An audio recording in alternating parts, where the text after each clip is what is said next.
Hey everyone, and welcome. So you've built this amazing, super smart AI model. Now what?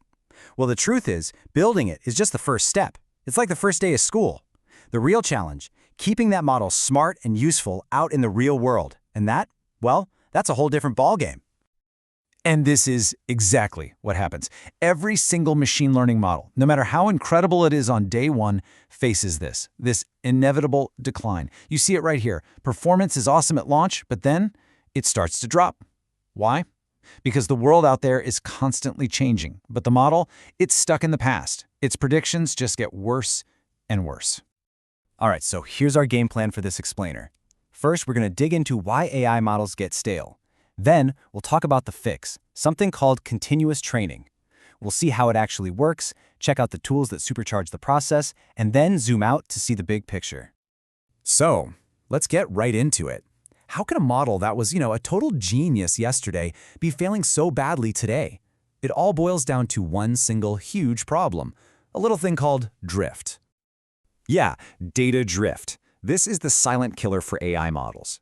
The analogy I love is this. Imagine you trained your AI using a map of New York from 2010. But today, in the real world, new streets exist, some are one way now, traffic is totally different.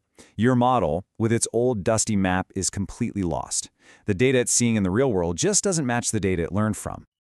And what's really key to understand here is that this isn't some rare freak occurrence. This quote nails it. For the majority of models, the data is always changing. This is the normal state of things. So if you don't have a plan to deal with it, your model's accuracy and reliability are pretty much guaranteed to take a nosedive. Okay, so if the problem is a world that won't sit still, then the solution has to be an AI that can keep up, right? It needs to be a lifelong learner. And that's exactly what continuous training is all about. So what is continuous training, or CT for short? Think of it as an automated, always-on school for your AI.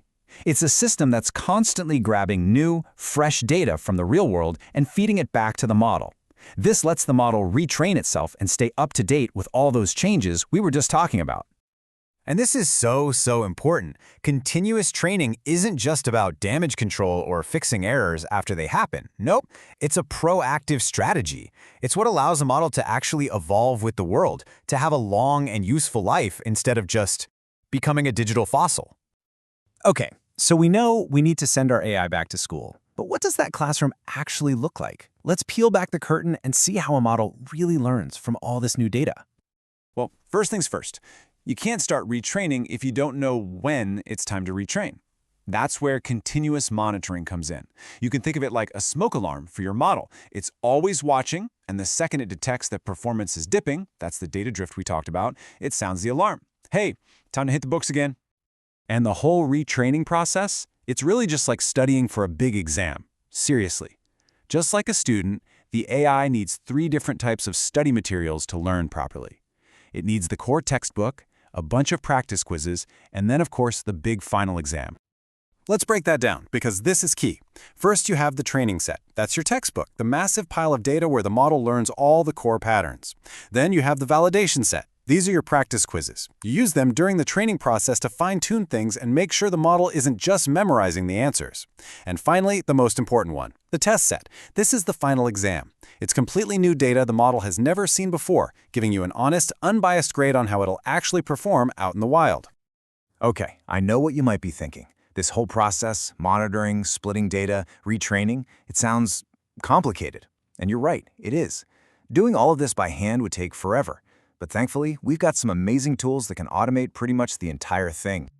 And the star of the show here is something called AutoML, which stands for Automated Machine Learning. Its entire job is to take all the most tedious, difficult parts of the process and just do them for you. We're talking everything from getting the data ready to picking the perfect model and tuning it up for the best possible performance. You can really see the difference here. The old school way, a data scientist had to sweat over every single step by hand. With AutoML, that whole pipeline gets streamlined. It just makes building and retraining top-notch models way faster and so much more efficient. Now here's a quick but important point of clarification.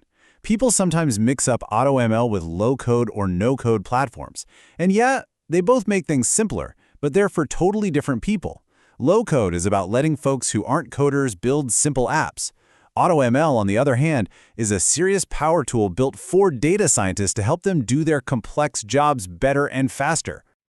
All right, let's zoom out for a second and see the big picture.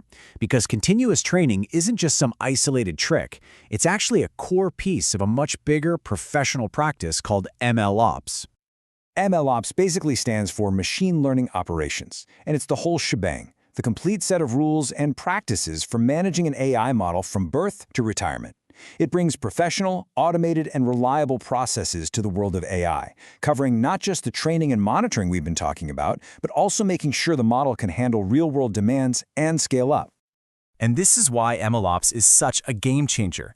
It gives you a solid, repeatable system for getting great models out into the world quickly. But even more importantly, it helps them stay great.